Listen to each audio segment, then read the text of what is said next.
Živopisni likovi zaustavljeni u vremenu postaju lutke sa karakterom. Inspiracija umetnice bili su najpre njeni prijatelji, od čijih je karikatura krenula, a ideje nosi sve što je okružuje.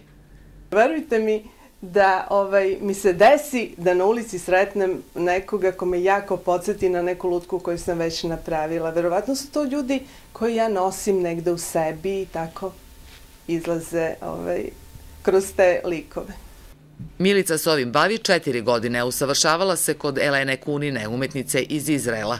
Lutke nastaju u njenoj kućnoj radionici, počev od oblikovanja specijalne mase koja se suši ili peče do konačne obrade.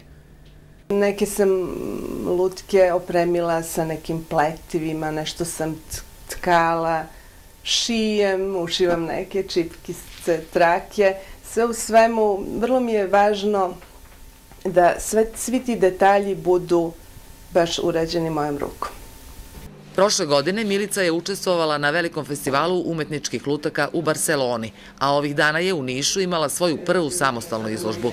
Jedna je od retkih kod nas koji se bave izradom umetničkih lutaka, dok je to u svetu, kaže, veoma cenjeno.